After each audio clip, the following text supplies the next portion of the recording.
BNN उससे मैं अनस अंसारी। आज हम Jafarnagar ring road RJ celebration में है। यहाँ पे एक प्रोग्राम रखा गया है असलम वेलफेयर फाउंडेशन, जिसके नाम पे रखा गया है। वो महाराष्ट्र और छत्तीसगढ़ के अमीर जमात असलम साहब है, उनके नाम से रखा गया और ये प्रोग्राम को आयोजन किया है उनके फर्जंद अजीज़ मौलाना अब्दुल्ला ने। और ये प्रोग्राम, ये सोसाइटी का जो मकसद है वो गरीबों की खिदमत करना, इस मकसद को उन्होंने आज अंजाम दिया और आज उसका पहला दिन शुरुआत करी। और उसके अंदर अभी हमारे पश्चिम नागपुर के आमदार विकास ठाकरे जी थे, महाराष्ट्र के 3 मरतबा पूर्व मंत्री हाजी अनीस अहमद, नवनिर्वाचित नगर सेवक वसीम खान, अभिजीत झा यहाँ के नगर सेवक है वो भी। आज अनीस भाई, आप इस प्रोग्राम में एज ए गेस्ट आए हैं, आपको क्या महसूस हो रहा है और ये प्रोग्राम क्या है और किसके लिए है, ये मैं जानना चाहता हूँ। BNN उससे मैं अनस अंसारी, मेरे साथ पूर्व मंत्री अनीस अहमद साहब। देखिए, ये असलम वेलफेयर एसोसिएशन जो बनाया गया है, पिछले 50-60 साल से असलम साहब ने पूरे महाराष्ट्र में नहीं बल्कि पूरे छत्तीसगढ़ के एक ज़िले में, महाराष्ट्र के एक ज़िले के अंदर में जो इस इलाके के आमिर है, जिनको पूरी आमिर दिया हुआ है, उन्होंने, अब्दुल्ला साहब ने, उनके फर्जन ने आज उनके नेतृत्व में दीन का काम तो कर ही रहे हैं। हर ज़िले में दीन का काम हो रहा है। दीन का काम यानी कि ईमानदारी से काम करो, ईमानदारी से आप ऊपर प्रार्थना करो, अपनी ज़कात देने का काम करो, लोगों को उस ज़कात से लोगों को मदद करने का काम करो। और आज खुशी है कि आज यहाँ पर कई गरीबों को खाने का तकसीम हुआ, बोरी में अनाज दिया गया, तेल दिया गया, चावल दिया गया, गेहूँ दिया गया। और आज यहाँ पर एक बहुत बड़ा तकसीम का काम आमदार विकास ठाकरे जी के हाथ से और मेरे हाथ से यहाँ पर, और सारे हमारे जो कॉरपोरेटर है, सीनियर कॉरपोरेटर वसीम खान साहब, हमारे अभिजीत झा साहब और श्रीमती निज़ाम अंसारी, ये सारे कॉरपोरेटर, सीमा डौरे और सब कॉरपोरेटर यहाँ पर मौजूद थे। उनके हाथ से आज बहुत बड़ा कार्यक्रम। आपका इसमें क्या योगदान रहेगा? मेरा योगदान हमेशा ही रहता है। देखिए अब्दुल्ला, मेरे यहाँ जब कोविड हुआ था तो पूरे नागपुर शहर में सबसे पहले अगर कोविड सेंटर कहीं खुला था, क्वारंटाइन सेंटर, तो वो सेंट्रल इंडिया कॉलेज में खुला था। और यहाँ पर उस समय 5 वक्त की नमाज़ हो रही थी, जुमे की नमाज़ हो रही थी, ईद की नमाज़ हो रही थी। और सेंट्रल इंडिया की तरफ से पूरा जो अनाज है, लोगों को नाश्ते से लेके, दोपहर के खाने से लेके रात के खाने तक सबकी इंतज़ाम किया गया और कई लोगों को मदद की गई। कोविड में सारी मस्जिदें बंद थी लेकिन सेंट्रल इंडिया चालू था और उसमें पहल करने का काम भी अपने अब्दुल्ला साहब ने जो किया, असलम साहब के नेतृत्व में, उनके गाइडेंस के अंदर में वो हुआ।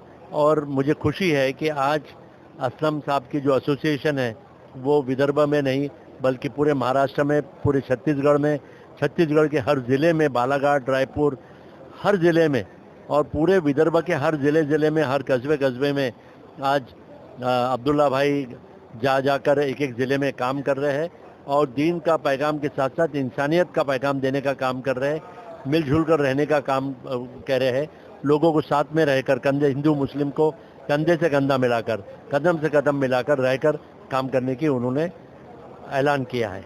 हमारे पश्चिम नागपुर के 3 मरतबा के लोकप्रिय आमदार विकास भाऊ ठाकरे इस कार्यक्रम में आए और वो उद्घाटक थे और उन्होंने इस कार्यक्रम का उद्घाटन भी किया।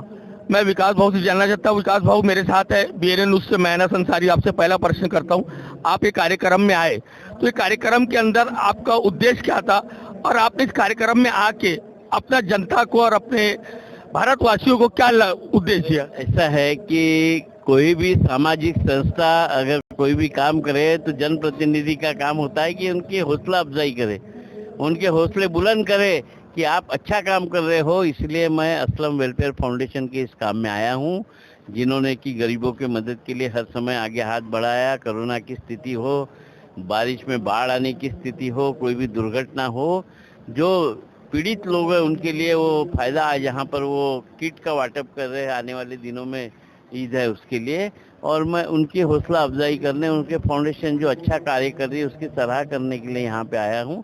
और मेरी शुभकामनाएं उनके साथ कि इनका फाउंडेशन ऐसी ही नागपुर शहर की गरीब जनता की मदद करते रहे। भाऊ एक छोटी सी बात, यहाँ पे आपने आया तो यहाँ हर समाज, हर समुदाय, हर भाषा बोलने वाले लोग थे और आपने अपने भाषण में भी कहा कि मेरे को एक एक चीज यहाँ की अच्छी लगती है कि मेरे को दिया है, और एक शब्द आपने उपयोग किया कि वोट का एक कर्जा है मैं उतारूंगा। ये एक बड़ी महान बात आपने कही है। ये नागपुर शहर एक देश का हृदय स्थल है। इस नागपुर शहर के अंदर भारत के हर कोने के राज्य से आया हुआ आदमी बसा हुआ है। हर धर्म का आदमी है, हर समुदाय का आदमी, हर पंथ का आदमी, मगर ये भाईचारे से रहता है। हमारी नागपुर की खासियत है कि ये सर्वधर्म समभाव का प्रतीक शहर कहलाता है। फिर इस शहर में हमने कैसा रहना चाहिए, हमने इस शहर की शान को बरकरार रखना चाहिए। शहर के कोई भी कौम का आदमी हो उससे हमने मदद करना चाहिए। ये हमारा जनप्रतिनिधि का काम है। और जनप्रतिनिधि का काम क्या रहता है आखिर?